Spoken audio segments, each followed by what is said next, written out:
guys, it's Kelly Meyer, licensed and certified pediatric speech language pathologist, and welcome back to the Sweetie Speech YouTube channel. Thank you guys so much for joining me today in my office in New Jersey. And so as you can see, it is very play-based. I actually do have a little table over there in the corner, but for the most part, I like it to be a room filled around play activities and opportunities for communication, right? And so every time a child comes in, I want them to be like, wow, and have all these different opportunities and play things. However, you don't need a bunch of toys. I just brought these things in here to show you. They're not always in here, but I do like there to be new things, which is why toy rotation is important. So if you haven't seen one of my previous videos on developmental play or toy rotation, make sure to check that out, and I will link it right here. Also, don't forget to subscribe, and if you want to be notified whenever new videos come out, go ahead and hit the bell button, and you can find all of our brand new products. We've been working really hard to get some more products out for you guys. We are going to be dropping some brand new early childhood speech sounds products, as well as products for childhood apraxia of speech. So make sure to keep an eye out on our Teachers Pay Teachers store. That is Speedy Speech SLP, and we got a new logo, so I'm excited to have all of you tuning in today, and just be on the lookout. Make sure you join our email list where we provide monthly or bi-monthly resources that are for free just for exclusive subscribers. So that is at speedyslp.com. Okay, so we did all of that, and now we're ready to move on. This is a question that I get from a lot of not only parents but also providers. So today's video is going to be collaborative for parents and providers, which I think is so appropriate since I work in an office or in a clinic, and I work with RBTs, BCBA therapists, occupational therapists, and physical therapists, which is fantastic because whenever we treat a child, I really do believe in holistic treatment where everybody's working on the same things. I know what their RBTs are targeting, they know what speech is working on, and we're all able to I can get some sensory input and sensory information regarding each child from the OT. And so it's great to be able to collaborate. And that's where we really see the child start to progress. It's like, oh, like Tommy needs to do a gross motor activity before he comes to speech, because that will be able, his systems will be met. All of his sensory needs will be met. We have the proprioceptive, all of those different types of sensory input information that children receive, and that's going to calm or rev up their little engines, what we would say. So there are 3 things that I would recommend, whether you're a therapist, a clinician, if you're EI, if you're home health, if you are at home and you are a parent. There are 3 things that every session needs to include. And this is really for a variety of skills, and it's also important for children that are suspected to have autism. And so those are the kiddos that I work with. Mainly all of them have been diagnosed with autism, and it's just amazing. If your child does have autism, I just want to say that these children are so smart, and they have so many great skills. And so the first thing I want you to do is write down all those amazing skills that your child has, and really think about the positive ways that they can incorporate these skills into the world around them. I actually just read this book called Neurodiversity, and it's an older book, but it has a lot of great positive information that I think would be great for parents to read. So I will link that down below. And okay, getting back to it, we have 3 things that every session, all of my sessions incorporate. Number 1, we've already kind of touched on it, and that is sensory and gross motor activity. So I have my tunnel here. I use it. It's a magic tunnel. It's the only way kids are able to get into speech. They have to crawl through the magic tunnel to get into speech, and then we're here. And then sometimes I will put objects on the other side. The other day I used these little silicone baking cups, and I had my mini objects, which right now are frozen. So that's a great sensory activity. As you can see, these are my 3 and 4 syllable words. So it's an octopus, and I froze these, and the kids love picking them up, guessing what they are, talking about them, practicing our words. Then they can crawl through the tunnel, and then I just had these baking cups, and then they can match, they can put them in groups, they can categorize. So we're following direction, we're incorporating gross and fine motor and sensory play, and we're working on our speech targets. So I love incorporating a tunnel. It's a great way to get kids tuckered out too, and it's a great way to get their body moving, and it gets the articulators going as well, because our body and our mind are all connected. So I love a whole body treatment.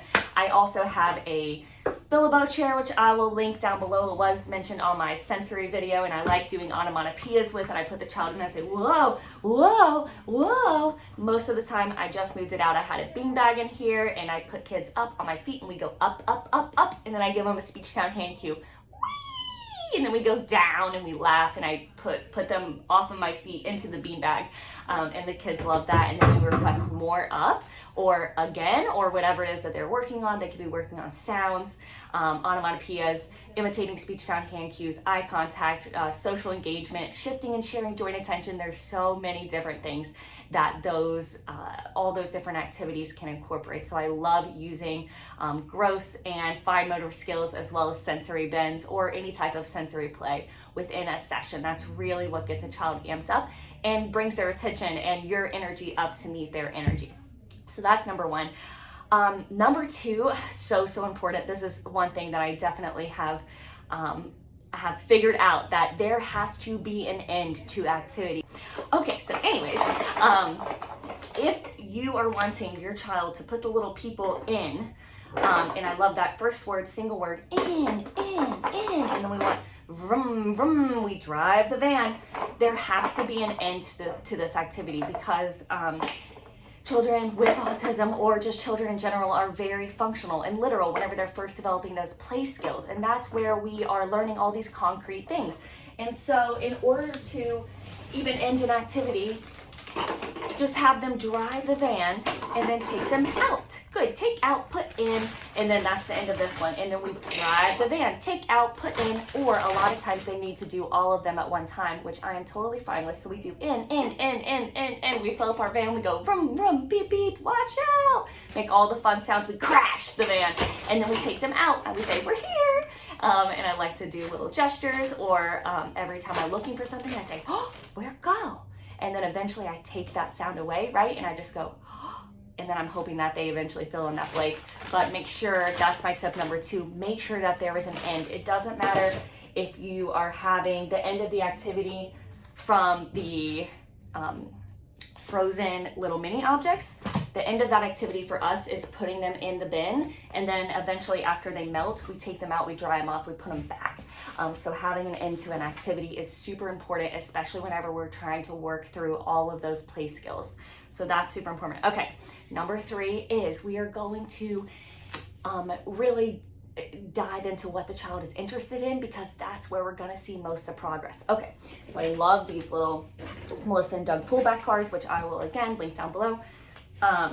If your child loves cars, I have these cars, I have this play activity, and a lot of times if they don't know how to start the activity, I like to give a choice. So do you want white car or yellow car? And then if a lot of times they'll choose, so I'll say put on, I'm going to use a verbal routine here, ready, set, and then I want them to say go, and then we go down.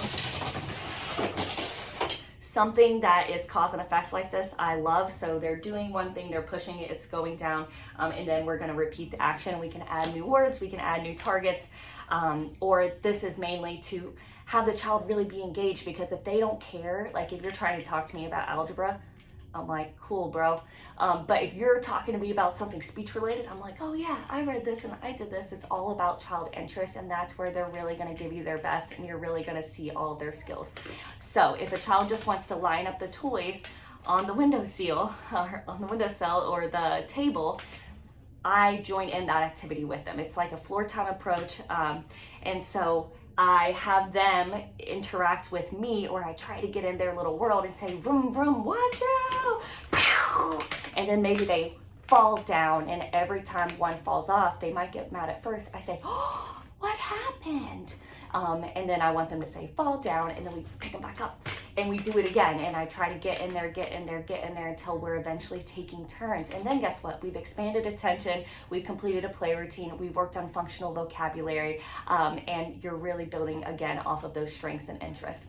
So that is always what kids are interested in, right, is bubbles. If you're trying to move from I want bubbles for our gestalt language learners, that means that, and a lot of children with autism learn language this way, that means that they learn in phrases instead of words being symbolic, one word, like this is jump, they might say, I want jump, or I want up, or I want bubbles. So I will drag this out and I say, okay, yes, here's bubbles. Ready? 1, 2, 3. And then I'm like, what should I do with the bubbles? Should I blow the bubbles or put down bubbles? And a lot of times they'll just imitate me, and so they'll say put down, so then I put down the bubbles. I say, oh, put down. I'm like, oh, did you want me to blow bubbles? 1, 2, 3, blow bubbles. Right, and I blow my bubbles, we go pop, pop, pop, pop, pop. We can try those super fun words. I love the bubbles. It's a great way to expand attention span as well. And you can target all different types of language, but you want to start modifying those scripts. And so that's a great way to do it, is by including a child's interest, or my all-time favorite way as well, using music. So if you're happy and you know it, clap your hands. We're following directions. We do the hokey pokey and we turn ourselves around. And then a lot of times I like to pause it and then either give a verbal routine like ready, set, go, or do a sign, more music, or wait for the child to look up at me if we're just even at that eye contact stage. I'm really just trying to get them to let me join their activity so that I can work on and target different skills without them even knowing that we're working on anything, right? And so that's definitely my top 3 ways, is to make sure we're incorporating gross, fine, and sensory skills integration into all the therapy sessions. Number 2, make sure that your targets, your task, your play routine has an end. Can't just be open-ended play. There has to be an end. You can also set a timer, and just make sure, even if cleaning up is part of the end, that's totally fine. I like to clean up in here after we're done with each thing. And then number 3, build off of a child's strengths using their interest, and also try to incorporate music and movement into these activities. Ring Around the Rosie is one of my favorite ones. If you're happy and you know it, I had all types of different songs going today. Itsy Bitsy Spider, and then all of the actions, imitating actions, gestures.